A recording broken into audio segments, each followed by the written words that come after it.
टंडो जाम मां इरफान अली खुश की रिपोर्ट मुताबिक कलंदर स्पोर्ट मैनेजमेंट जे तरफा खां स्पोर्ट डिपार्टमेंट सिंध जे तावन सां 3 ॾींहनि वारो ॿियो Sindh young league hockey tournament ज़रे यूनिवर्सिटी टंडो जाम जे हॉकी ग्राउंड में मुनक़िद कयो वियो, जंहिं में 8 टीमूं हिसो वरितो, जंहिं जो फाइनल कराची एलियूं ऑरेंज ऐं सखर एलियन ब्लो जे दरमियान मैच थियो, जंहिं जो फाइनल कराची एलियूं ऑरेंज 2-3 तां मुक़ाबिलो खटे वरितो। फाइनल जे महिमान ख़ासि director general Sindh agriculture research Noor Mohammad Baloch, ज़रे यूनिवर्सिटी टंडो जाम जे director sports Anwar Hussain Khanzada, all private education institutions organization जे मरकज़ी चेयरमैन में engineer Ahsan Hameed, UC chairman Danish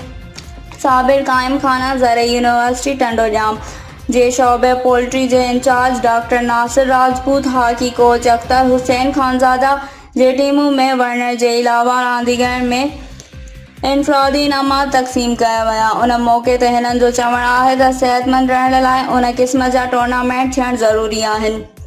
रांदि सां नौजवान नस्ल ब्राइन खां पहिरीं रहे थो ऐं सिहतमंद तवानाई रहे थो। टूर्नामेंट एम्पायर जो फ़राइज़ नईम, वहीद राजपूत,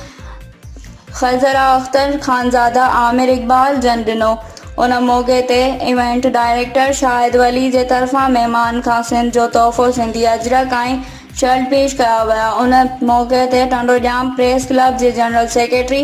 राव हामिद गोहर, सहाफ़ी मोहम्मद अख्तर आराई, फराज शेख, जुनैद अली भट्टी, अब्दुल्ला खान समेत शिरकत कई।